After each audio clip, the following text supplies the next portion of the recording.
Hello दोस्तों, अगर आप हमारे चैनल पर नए हैं तो मेरे चैनल को सब्सक्राइब ज़रूर करें। माँ, मैं बहुत थक गई हूँ घर संभालते संभालते। यहाँ मेरी थकान किसी को नज़र नहीं आती। कुछ दिन आराम करना चाहती हूँ। सोच रही हूँ कुछ दिनों के लिए अपने मायके आ जाऊँ। आते हुए अपने बच्चों को भी साथ ले आऊँगी। वो वहीं से स्कूल चले जाएंगे। आखिर एक ही शहर में ससुराल और मायका होने का कुछ तो फ़ायदा मिले। नम्रता ने फ़ोन पर अपनी माँ से कहा। पार्वती जी ने दूसरी तरफ से कहा, हाँ बेटा, जब तेरी इच्छा हो आ जाना। आखिरी ये तेरा भी तो घर है। ठीक है माँ, तो मैं कल ही आ जाऊंगी। नम्रता खुश हो बोली, हाँ बेटा, कल आ जाओ। मैं तुम्हारा इंतज़ार करूंगी। अभी मैं फ़ोन रखती हूँ, मुझे मंदिर भी जाना है। कमला जी ने फ़ोन रख दिया और सीधे किचन में गई। किचन में खाना बना रही बहू से बोली, अरे अनुपमा सुनो, कल तुम्हारी ननद आ रही है। आज बाजार जाकर फल सब्जी और मिठाइयाँ लेकर आना। बेचारी मेरी बेटी ससुराल में नौकरों की तरह काम करती है और उस पर कोई ध्यान ही नहीं देता। यहाँ आएगी तो कुछ दिन रहेगी तो उसका मन और तबीयत अच्छे रहेंगे। सास के मुंह से ऐसी बातें सुनकर अनुपमा का चेहरा उतर गया। वह मन ही मन सोचने लगी, काश आपको मेरी थकान भी नजर आती। मैं भी दिन रात झाड़ू पोछा, बर्तन, खाना बनाना, मार्केट जाना और हर वह काम करती हूँ जिससे हमारे परिवार वालों को कोई दिक्कत ना हो। काश आप मुझ पर भी ध्यान दे पाती। आपकी बेटी तो जब मन में आता है तब यहाँ आ जाती है, लेकिन मैं साल में एक बार भी अपनी माँ के पास जाती हूँ, तब भी आपको प्रॉब्लम होती है। मैं भी इंसान हूँ, मेरा भी मन है, मुझे भी लगता है अपनी माँ के पास जाना। थोड़ा आराम करूँ, सुख दुख के दो चार बातें करूँ, अपना मन हल्का करूँ। भगवान अब तुम ही कुछ करो ताकि मेरी सास की आंखें खुलें और उसे मेरी थकावट भी नज़र आए। शाम तक भगवान ने जैसे अनुपमा की बात सुन ली और उसकी ननद का फ़ोन आया। ननद ने अपनी माँ से कहा कि उनकी सास ने उसे मायके जाने के लिए मना कर दिया, इसलिए इस बार वो नहीं आ सकती। पार्वती जी बोली, ऐसे कैसे मना कर दिया? पहले तो कभी वह तुम्हें आने के लिए नहीं रोकती थी, इस बार भला क्या हो गया? लाओ मेरी बात कराओ उनसे, मैं समझाती हूँ। नम्रता ने फ़ोन अपनी सास के पास दिया। पार्वती जी ने कहा, नमस्कार समधन जी, आपसे कुछ कहना था। समधन जी ने कहा, कहिए। दरअसल नम्रता कल त्योहार है, इसलिए अपने मायके आना चाहती है। अगर आप उसे भेज दें तो अच्छा होगा।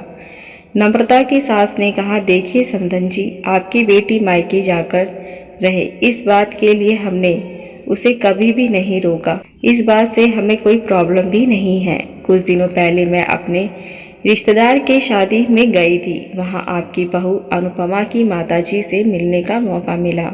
उनसे गपशप करने के दौरान उनकी बातों से पता चला कि अनुपमा को साल में एक ही बार अपने मायके जाने को मिलता है और वहाँ भी बहुत कम समय के लिए। मुझे लगता है आपको पहले अनुपमा को उसके मायके भेज देना चाहिए और जब मायके होकर आ जाए तब मैं नम्रता को आपके पास भेज दूंगी।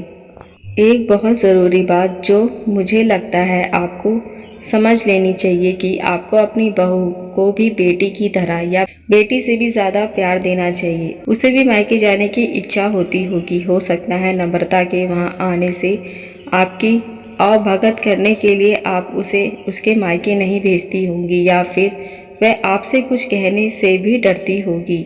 अगर आप उसको घर में ही कैद रखोगी तो एक दिन ऐसा आएगा जब वह आपके खिलाफ बोलने लगेगी। फिर वह आपकी सुनेगी भी नहीं और जब चाहे तब अपने मायके जाएगी। ऐसी स्थिति आए, इससे अच्छा है कि आप ही कुछ बदलाव अमल में ले आए जिससे आपका रिश्ता और रिश्ते में मिठास खराब ना हो। पार्वती को अपने समधन के हर एक शब्द में सच्चाई नजर आई। उन्हें महसूस हुआ कि उन्होंने अपनी बेटी के प्यार में अंधे होकर कभी भी अपनी बहू के मन का विचार नहीं किया।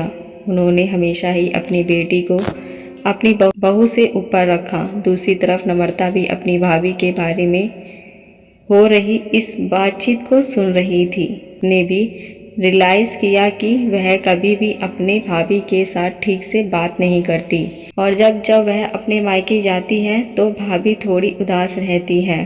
पार्वती जी ने अपनी बहू को बुलाया और उसे कहा कि अनुपमा कुछ दिनों के लिए नम्रता नहीं आने वाली है, इसलिए पहले तुम अपने मायके हो आओ। यह सुनते ही अनुपमा का चेहरा खिल गया, क्योंकि यह पहली बार था जब उसकी सास ने सामने से उसे अपने मायके जाने के लिए कहा था।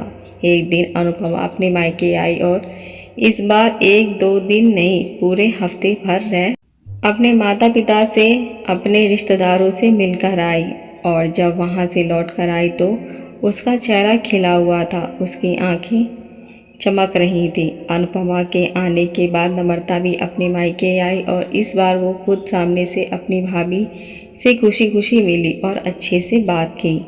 नम्रता ने अपनी माँ से बात करके उन्हें भी अच्छे से समझाने में मदद की कि वे कहीं ना कहीं अनुपमा के साथ गलत व्यवहार कर रही थी। दूसरी तरफ अनुपमा अपने ससुराल वालों के बदले व्यवहार से बहुत खुश थी। अब वह खुशी खुशी सबका ध्यान रखती और हर काम प्यार से करती। वह ध्यान रखती कि कोई भी ऐसी बात या काम ना करे जिससे घर में तनाव का माहौल पैदा हो। पार्वती जी अपने बहू को खुद ही समय समय पर मायके भेज दिया करती थी। एक छोटे से बदलाव ने सास बहू और भाभी ननद के बीच की कड़वाहट को दूर कर दिया और रिश्तों को और भी ज़्यादा मिठास और मजबूत कर दिया। आशा करती हुई सास बहू की कहानी आपको अच्छी लगी हो। अगर आप हमारे चैनल पर नए हो तो मेरे चैनल को सब्सक्राइब, लाइक, शेयर ज़रूर करें। अब मिलते हैं नई कहानी के साथ। देखने और सुनने के लिए धन्यवाद।